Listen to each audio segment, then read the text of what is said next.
Thanks for joining us. Strong winds and low humidity right now across northeast Minnesota means the ongoing wildfires could grow rapidly. Northern News Now's Kyrie Johnson has the latest from Ely after an afternoon briefing from Superior National Forest officials.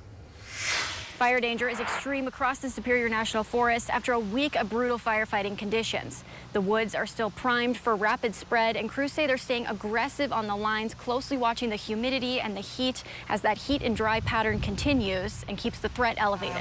We're at about 63,000 acres in the United States and an additional 8,400 acres in Canada, a total of 780 personnel on the fires. And we have 3 new fire starts were detected yesterday. Crews say this is what they expected, but lightning is still sparking new flare-ups with 25 active fires now burning. We're using all our technology partners, aerial surveillance, in order to identify any new starts and prioritize those. It could be a challenging day for us. Officials say as winds pick up, protecting structures is now the priority. We're working methodically from the Echo Trail south, identifying structures, placing pumps, equipment to bring that moisture to help put that extra protection measure within those structures. They're also working to protect critical infrastructure, and they're urging the public to follow evacuation orders and fire restrictions. Think about where you're going to go, how you're going to get there. Those are very important. You don't want to be waiting till the last minute. Fire officials warn this isn't over yet, and it could even get worse. Mother Nature's not done with us yet. We are prepared if she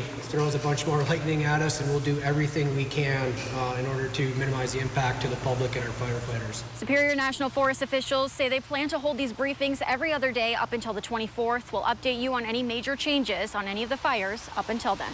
In Ely, Kyrie Johnson, Northern News Now. Thank you, Kyrie. For Cook County residents, a community meeting is set for tomorrow night at the Lutzen Town Hall, where more info is going to be shared about the Little Knife Fire. You can find updated evacuation zones for all 3 counties on our website and the Northern News Now app.